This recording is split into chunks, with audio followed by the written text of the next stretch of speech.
Good evening everyone. आज हम लोग स्टार्ट करेंगे टोम का जो पहला यूनिट है काइनेमेटिक एनालिसिस। काइनेमेटिक पहले यूनिट का जो पहला पार्ट है काइनेमेटिक एनालिसिस, ठीक है, या ये कह सकते हैं कि सिंपल मैकेनिज़्म। ठीक है, तो सबसे पहले बात आती है कि हम टोम पढ़ते क्यों। ठीक है, तो पढ़ते क्यों हैं? क्योंकि एक चीज़ देखोगे कि जितनी भी हमारे पास मशीनें हैं, ठीक है, जो भी हमारी मशीनें वर्क करती हैं और जो भी हमारे पास मशीनें वर्क कर रही हैं, ठीक है, उसके हर एक मूविंग पार्ट में हम देखेंगे कि किसी भी दो मूविंग कोई भी अगर पार्ट मूव कर रहा है किसी भी मशीन का, तो वो किसी न किसी के रिस्पेक्ट में एक रिलेटिव मोशन हो रहा है। जैसे कि लेथ मशीन में जब चक रोटेट करता है तो वो क्या है, वो उसके पीछे वाले जो बॉडी है उसकी बॉडी के रिस्पेक्ट में मूव करता है। टूल को हम मूव कराते हैं, वो भी किसी न किसी पार्ट के रिस्पेक्ट में मूव करता है।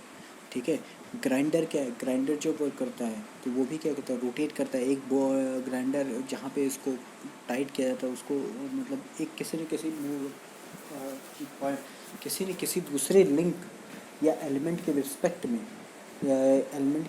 में मूव करता है। मतलब कहने का मतलब क्या है कि जब भी हमारा कोई ऑपरेशनल मोशन होता है या कोई भी मोशन होता है, किसी भी मशीन में कोई भी मोशन होता है, तो वो मोशन तभी हो सकता है जब उन दोनों के बीच में वो किसी दूसरे लिंक या एलिमेंट के रेस्पेक्ट में रिलेटिव मोशन कर रहा हो। ठीक है, तो यहाँ पे सबसे पहली चीज़ आती है कि लिंक या एलिमेंट क्या है। ठीक है, लिंक या एलिमेंट कुछ है नहीं, मतलब कोई भी लिंक का एलिमेंट क्या है। ठीक है, लिंक और एक एलिमेंट मतलब किसी भी पार्ट का एक एलिमेंट, एक रॉड हो सकता है या कुछ भी हो सकता है। जैसे हमारे हाथ है, ठीक है, हमारा हाथ में अगर हम अपने हाथ की कलाई को देखें तो हर एक में एक लिंक है। उंगलियों में 3 लिंक है, 3 तरीके के लिंक है जो एक दूसरे के रिस्पेक्ट में मूव कर सकते हैं। ठीक है, उसी तरह हमारा कलाई है, कलाई भी हमारे उसके ऊपर के हिस्से के रिस्पेक्ट में मूव कर सकता है। ठीक उसी तरह हमारा ऊपर का जो शोल्डर है, शोल्डर के रिस्पेक्ट में जहाँ पे जॉइंट है, हमारे अपर बॉडी से जो जॉइंट है उसके रिस्पेक्ट में पूरा हाथ मूव कर सकता है। ठीक है, तो ये सारे के सारे लिंक है। और कोई भी बॉडी, कोई भी एलिमेंट, कोई भी मशीन कई तरीके के लिंक से मिलकर बनी होती है, डिफरेंट तरीके के लिंक से मिलकर बनी होती है। ठीक है, तो लिंक बेसिकली एक स्ट्रक्चर होता है, एक एलिमेंट है, ये कह सकते हैं कि किसी भी मशीन का सबसे स्मॉलेस्ट एलिमेंट है। लेकिन बात यहाँ पे आती है, जब भी हम टोम की बात करते हैं, जब टोम पढ़ने की बात करते हैं, तो हम बात करते हैं सिर्फ लिंक की नहीं, हम बात करते हैं काइनेमेटिक लिंक। काइनेमेटिक लिंक वो लिंक होता है, देखो काइनेमेटिक, किसी भी लिंक को हम काइनेमेटिक लिंक तब कहते हैं जब वो लिंक किसी दूसरे लिंक के रिस्पेक्ट में रिलेटिव मोशन कर रहा हो।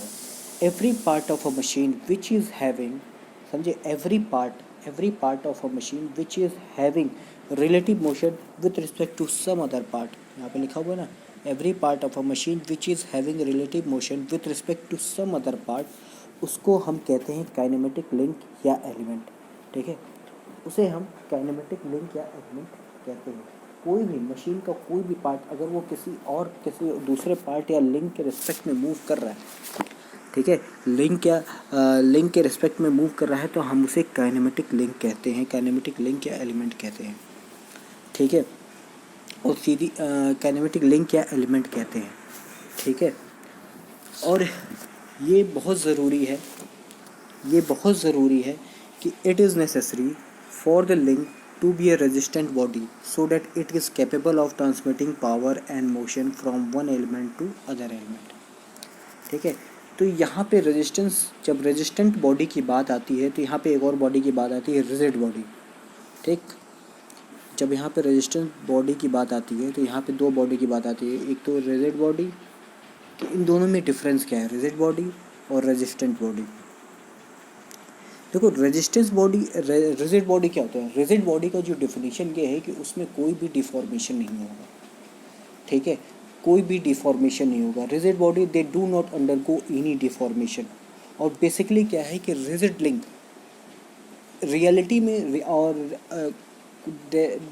रिजिड लिंक का डिफिनीशन क्या है कि that do not undergo any deformation, but in reality there is no such link which does not go any deformation.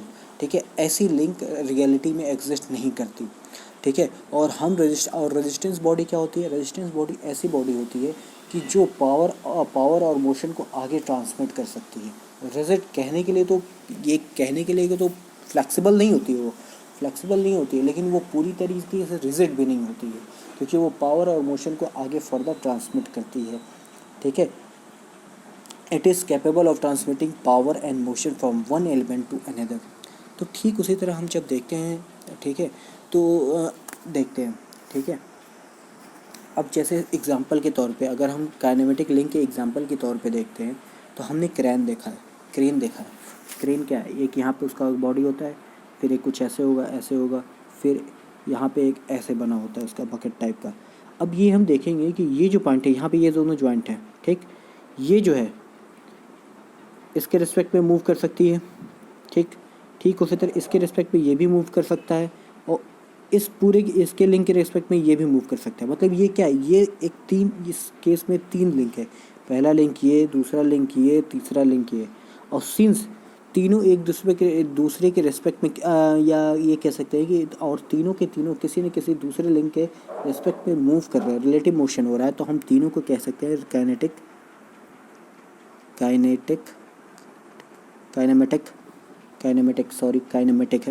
Link कह सकते हैं। हम इनको क्या कह सकते हैं? काइनेमेटिक लिंक कह सकते हैं। ठीक उसी तरह हमारा हाथ जो है, ठीक है, हमारे हाथ का जो लोअर पोर्शन है वो अपर पोर्शन के रिस्पेक्ट में मूव कर सकता है, ठीक है, रोटेट कर सकता है उस पॉइंट के अबाउट। तो हम ये क्या है? काइनेमेटिक लिंक फॉर्म कर रहे हैं। ठीक है, ये क्या है? अब काइनेमेटिक लिंक फॉर्म कर रहे हैं और बेसिकली ठीक है, काइनेमेटिक लिंक फॉर्म करते हैं। तो ये कह रहा है कि किसी भी मशीन का कोई भी एलिमेंट अगर किसी दूसरे एलिमेंट के रिस्पेक्ट में रिलेटिव मोशन कर रहा है, तो हम उसे काइनेमेटिक लिंक कहते हैं।